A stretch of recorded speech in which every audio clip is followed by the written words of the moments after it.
Hello and welcome back to Morbid Curiosity, a podcast where I, Adam Self, use my knowledge of weird history stories and Wikipedia hyperlink rabbit holes to bring you some short, interesting stories about the past, or just the world that we live in. This week we're going to talk about Skylab 4 and the supposed strike in space by the astronauts that were aboard it. This is often held up as the first and only actionable strike by astronauts in space. But was it as simple as that sounds, or is there more to this story? Join me after the break, where I fill you in more.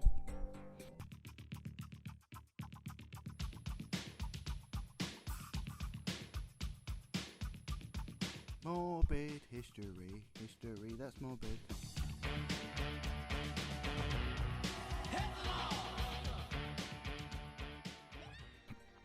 So, what is a Skylab? Well, following the space race in the 1960s, where America and Russia did a mad rush to the moon, with America winning. Well, America won, but Russia kind of gave up trying about a year or two before they got there. So less of a race and more of a jog for the Americans. The Americans found themselves with a bunch of moon rockets and no real idea of what to do with them. See, they had made enough rockets to go to the moon with missions up to Apollo 20. But with the cancellation of the program with Apollo 17, they had some stuff left over, some stock, some spares. A cool moment in time was the brief existence of the Apollo Applications program, which took the tech built for a short-term moon visit and thought, what else can we do with this stuff? And they came up with stuff like a flyby mission to Venus, or the foundations for a permanent moon base, all using the technology and equipment they had already built. You know, all the cool stuff that we were promised out of the space race.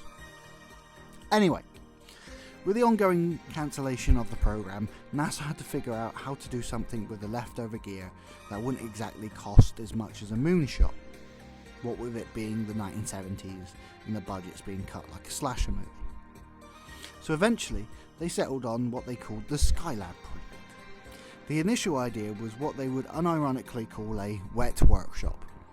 This would be when they launch a rocket, but upon reaching orbit, they would not eject the second stage, and instead they would drain any fuel tanks on board of any remaining fuel on hydrogen, and then retrofit it into a space station.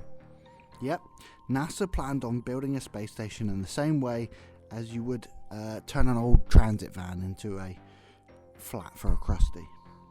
However, with the cancellation of Apollos 20 through 18, they had some spare Saturn V rockets, and so with the extra power available to them from the larger rockets, they were able to build a dry laboratory, building the laboratory on Earth and then launching it into space like a normal rocket.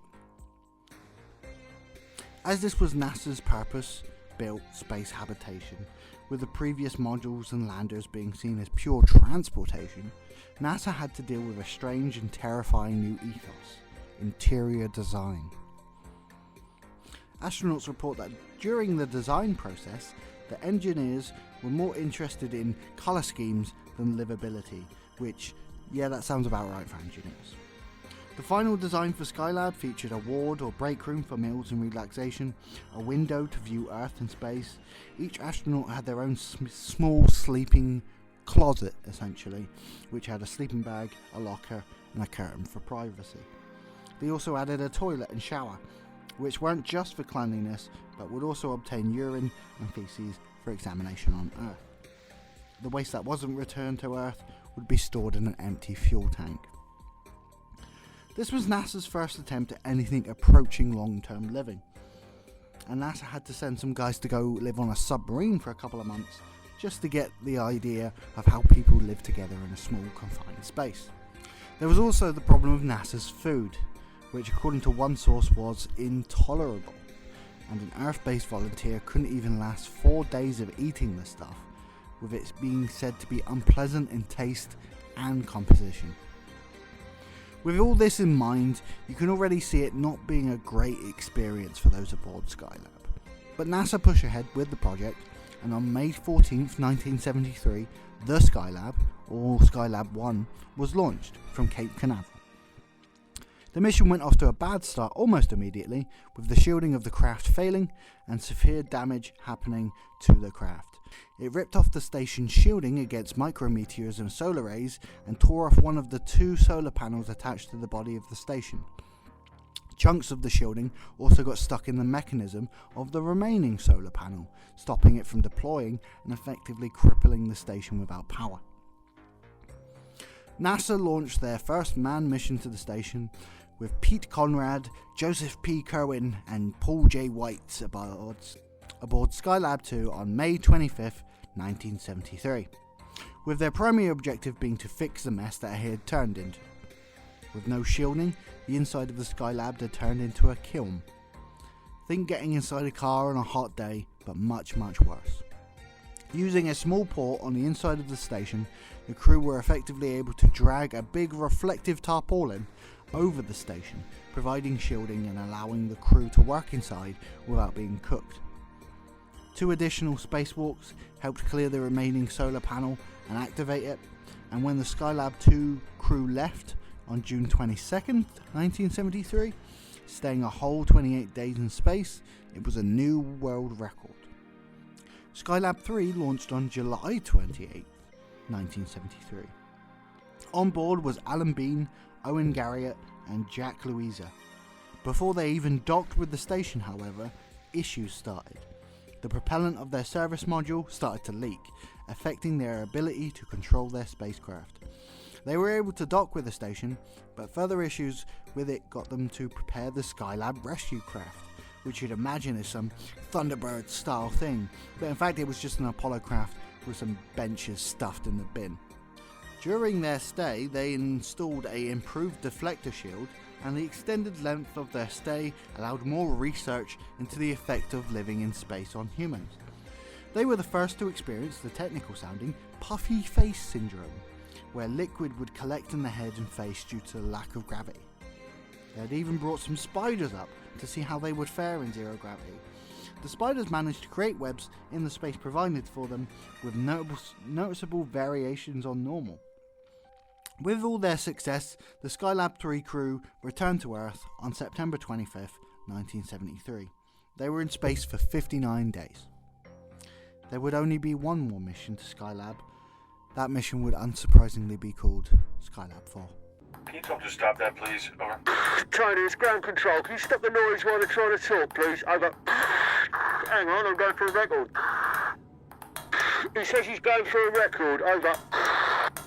Just tell them to stop it now, please. Over. I definitely want you to stop, Tony. It's an experiment. Well, it's not an experiment on our list. Over.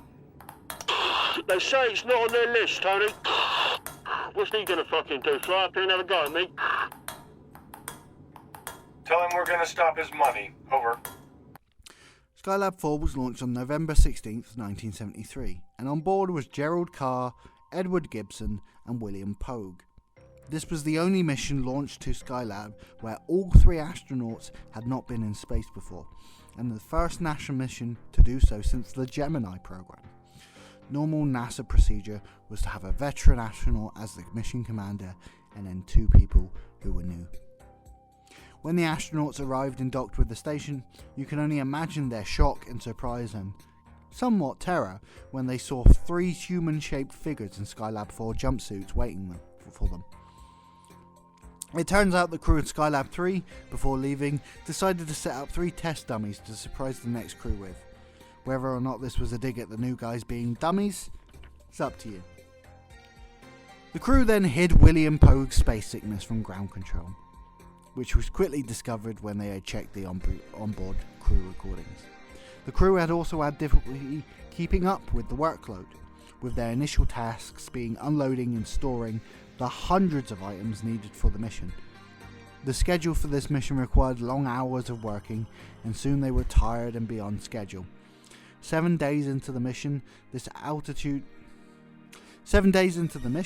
the altitude control system developed an issue.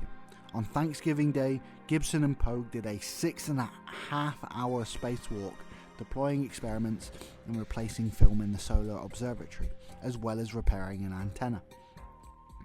The food issue was also becoming a problem, with the crew reporting it as very bland, although by Skylab 4 they had managed to persuade NASA to provide them with some salt and pepper in liquid form. Skylab 3 had attempted granular salt and pepper, which apparently had just made the air salty, as you can imagine. The crew continued to state the workload was too heavy, working 16-hour shifts every day for the first month of the mission, with Houston claiming the astronauts were slacking off. A post-mission report stated that a large number of new tasks were added shortly before launch, with little or no training for the crew, as well as constant searches for equipment, as the previous crew had left equipment not in its assigned places. The crew had also had a half-hour briefing every morning, which all three were ordered to attend, slowing down their work rate further. Basically, if you've ever done shift work, a lot of these issues will sound familiar. All of these issues reached a head about halfway through the mission. Trying to get some work done, the crew decided amongst themselves that only one person would attend the morning briefing, whilst the other two continued with their work. On December 28th, just after Christmas, during a portion of the orbit where Skylab was within communication range, the station did not respond to radio communication from ground control. Now, this is often held up as the strike, but according to both Carr and Gibson, they were preoccupied with work and forgot to turn on the radio for the daily briefing due to a misunderstanding about who was to attend it, leading to a lack of communication for 90 minutes, and this was at a time when communication was only possible in 10-minute bursts due to the satellite positioning and the ground relay positioning. NASA ground control and the news media started quickly calling this break in communications a strike, but all three crew members had stated post-return that this wasn't their intent, but in the moment it was seen as a deliberate choice by the crew. As Ed Gibson, who was on board, said, "What are we going to do? Threaten to live on the moon?" Whether it was intentional or not, this caused a crisis between ground control and the crew on board, and a crisis meeting was called on the 30th of December. Both sides aired their grievances, and after 2 orbits of tense discussions, ground control revised the workload, and with a reduced workload, the astronauts were able to catch up and in fact surpass the work done by the previous crew. So what happened after? Well, the crew returned to Earth on February 8th, 1974, staying a total of 83 days in space. All 3 astronauts never went to space again. People often place this as a retributionary act by NASA, but NASA only flew one more mission in the 1970s, the Apollo-Soyuz Friendship mission in 1975, so I can honestly see them as just not having any flights to put these guys on, more than any specific punishment or beef with them. As for Skylab itself, well, the previously mentioned Apollo-Soyuz mission used the last of the Apollo mission overstock, and with less than 20% of the supplies on board used, plans were made to visit the Skylab in the late 1970s with the new space shuttle and boost it into a higher orbit and continue using it as a space station, perhaps even a foundation for a larger multi-module space station like you have these days with the International Space Station. The crew of Skylab 4, when leaving, left a note for the next crew and even left the door unlocked, so to speak. The orbit of the craft was supposedly stable until the early 1980s.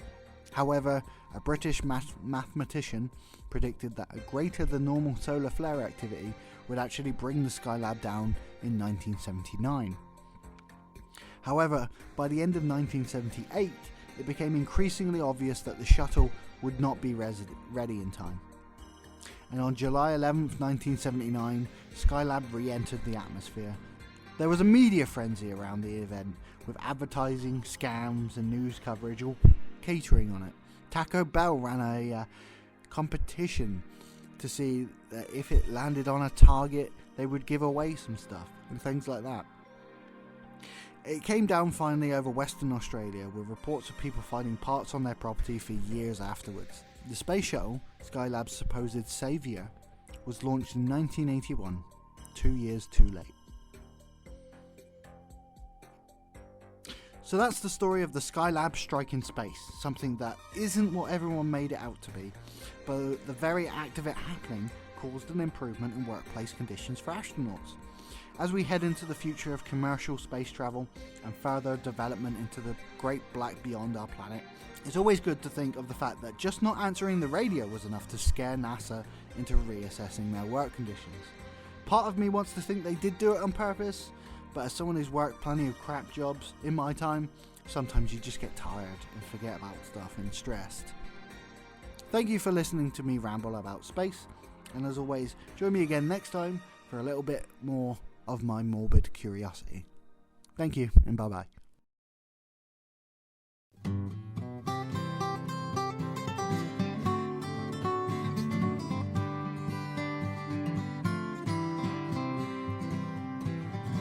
Sometime in the middle of July, something big's gonna fall from the sky.